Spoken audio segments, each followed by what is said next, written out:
Le sphénoïde est un os impair, il est médian. Il participe à la formation de la base du crâne et ainsi que à la voûte crânienne. Il présente à décrire un corps qui est médian, ça c'est le corps du sphénoïde, deux grandes ailes, deux petites ailes et deux processus ptérygoïdes. L'os sphénoïde, son orientation. Tout d'abord, la face qui est excavée en selle, celle-là c'est la selle, cette face-là, donc, elle est en haut, donc elle est supérieure. Euh, la face qui présente des hiatus, soi-disant, ces deux hiatus-là, elle est antérieure. Ou bien on peut aussi dire que le bord dentelé des petites ailes est antérieur. Sinon, on peut dire que le bord postérieur des petites ailes est postérieur. Ok. La description. Le corps du sphénoïde. On va commencer par le corps du sphénoïde. Ce corps-là va présenter, donc il est cubique bien sûr, il présente six faces. Une face supérieure, toute cette face-là, elle est supérieure. De cette portion-là jusque-là. C'est la face supérieure. Donc elle présente à décrire d'avant en arrière. Le, celle-là, ceci, c'est le jugum. Le jugum, c'est une surface qui est lisse, c'est le jugum. Juste en arrière par rapport au jugum, il y a une petite crête, c'est le limbus. En arrière par rapport au limbus, il y a un sillon, c'est le sillon chiasmatique, lieu d'insertion du chiasma optique. Le chiasma optique, c'est l'entrecroisement entre les deux nerfs optiques.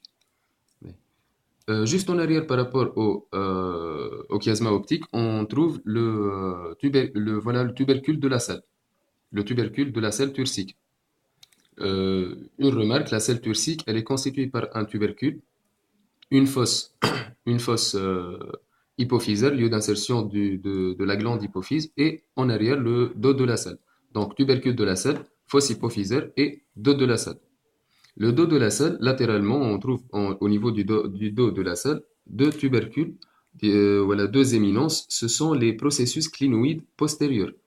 Les processus clinoïdes postérieurs. Et ici, on trouve le début du clivus. C'est une structure, c'est un lit osseux de plusieurs structures osseuses, artérielles et nerveuses. Donc, c'est le début du clivus. C'est le dos, voilà, la face postérieure du dos de la selle. Celle-là. Ça, c'est la face antérieure. La face supérieure, disons. Donc, la face antérieure, c'est celle-là. C'est pas celle-là, la face antérieure. C'est juste cette portion. Donc, la face antérieure, elle est centrée par une crête médiane. C'est la crête sphénoïdale antérieure.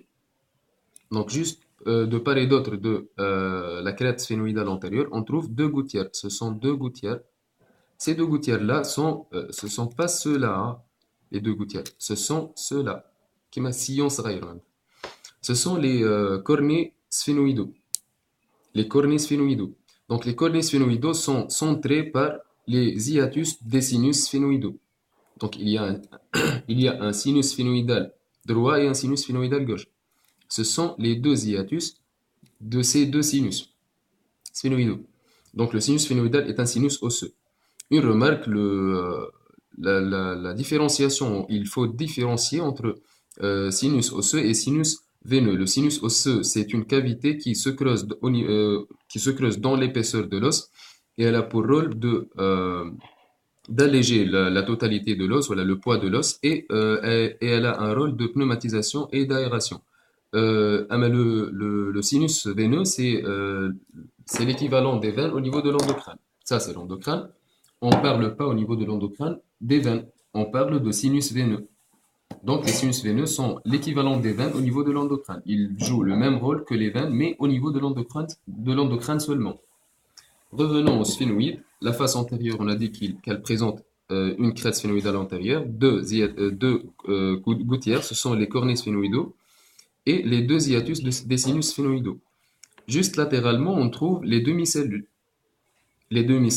ethmoïdales du sphénoïde, puisque l'os ethmoïde va s'articuler en avant par rapport au corps du sphénoïde. Donc, la face inférieure, celle-là, la face inférieure, elle présente à décrire une crête sphénoïdale inférieure. C'est la crête sphénoïdale inférieure au niveau médian. La face postérieure, c'est la face cette surface rugueuse-là, c'est la face postérieure. Elle est articulaire avec l'os occipital. Voilà. Ici, c'est l'os occipital. Il présente aussi une surface rugueuse qui est articulaire avec l'os sphénoïde. Voilà l'articulation. Suite à cette articulation, il va se former une structure osseuse, c'est le clivus. Ça, c'est le clivus. Cette pente-là, toute cette pente, ça s'appelle le clivus. Les deux faces latérales, ce sont les faces d'implantation des petites ailes et des grandes ailes. On va commencer par les petites ailes. Les petites ailes sont implantées au niveau du corps du sphénoïde, au niveau plus précisément de la face latérale, par deux racines. Voilà, deux implantations. Ces deux implantations-là vont délimiter un canal optique. Il existe un canal optique droit et un canal optique qui est gauche, qui vont laisser passer, voilà, qui vont acheminer les nerfs optiques. Voilà, les petites ailes du sphénoïde vont présenter deux faces, une face supérieure qui est endocrânienne, c'est celle-là, la face supérieure, et une face inférieure qui est exocrânienne. Donc la face inférieure va contribuer à la formation du toit de l'orbite, voilà, du plafond de l'orbite. C'est la paroi supérieure de l'orbite. Elle est formée en arrière par cette surface, voilà, cette face exocrânienne de la petite aile du sphénoïde. Et deux bords, le bord antérieur qui est dentelé et le bord postérieur qui est concave. Le bord postérieur de la petite aile du sphénoïde va former la limite postérieure de l'étage antérieur. Donc la limite postérieure de l'étage antérieur, elle est formée par le bord postérieur de la petite aile du sphénoïde. Les grandes ailes du sphénoïde vont présenter trois implantations au niveau de la face latérale du corps du sphénoïde. Donc une implantation, la première, voilà, la deuxième implantation et la troisième implantation. Trois implantations au niveau de la face latérale.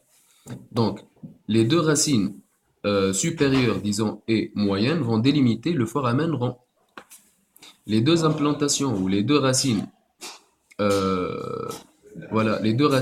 moyennes et inférieures vont délimiter le foramen ovale. La grande aile du sphénoïde va présenter bien sûr deux faces, une face exocrânienne et une face endocrânienne. Endocrânienne en rapport avec l'endocrine. Donc c'est la face endocrânienne et la face exocrânienne. La face exocrânienne va présenter à décrire trois facettes. Une facette orbitaire, cette facette-là c'est la facette orbitaire. Une facette qui est latérale, c'est la facette temporale, voilà. Et une facette inférieure, c'est la facette infratemporale. Entre la facette infratemporale et la facette temporale qui est latérale, il existe une crête. C'est la crête infratemporale. Mais le processus ptérygoïde, une chose, ça, le processus ptérygoïde, il existe au niveau de la face latérale du corps des sphénoïdes, au niveau de l'implantation des grandes ailes et des petites ailes, deux structures très importantes. La première, c'est le segment préalaire. Le segment préalaire, on peut l'apercevoir par une vue antérieure, par une vue de face. Donc, ce champ-là, c'est le segment préalaire. Entre mes doigts, je porte le segment préalaire. Ce segment-là. Le segment préalaire, il va constituer une portion très reculée de la face, de la paroi médiale de l'orbite. Et le segment sus-rétroalaire. Préalaire, c'est antérieur par rapport aux petites ailes, donc préalaire. Le segment sus-rétroalaire. Sus supérieur, rétro en arrière par rapport aux grandes ailes, donc sus-rétroalaire. Ce segment sus-rétroalaire, c'est celui-là. Entre mes doigts maintenant, je porte les deux segments sus-rétroalaires. Donc le segment sus-rétroalaire, c'est cette portion-là. Au niveau du segment sus-rétroalaire, il existe deux structures très importantes. La première, elle est médiale. C'est l'artère carotide interne. Elle va passer par un sillon. C'est le sillon de l'artère carotide interne. C'est celui-ci. Le sillon de l'artère carotide interne. Juste latéralement, juste latéralement par rapport au sillon de l'artère carotide interne, on trouve le sinus caverneux. À ce niveau-là, il existe un sinus veineux, c'est le sinus caverneux. Donc, le segment, on peut dire que le segment sus-rétroalaire, qui est toute cette portion-là, Le segment sus-rétrovalaire, il contribue à former, ou il forme en totalité voilà, la paroi médiale du sinus caverneux. Le sinus caverneux, il est latéral donc. Euh, Ceci est le foramen déchiré, une portion du foramen déchiré, avec l'articulation avec le rocher, le sommet du rocher, il va se former un foramen là, c'est le foramen déchiré. On peut l'apercevoir au niveau de la base du crâne. Ceci, c'est le foramen déchiré, juste là,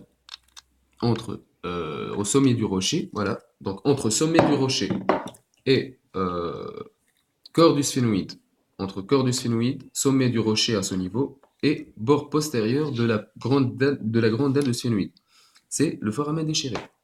Donc, vous savez déjà que ça, c'est le foramen épineux en rapport avec une structure qui s'appelle l'épine de sphénoïde.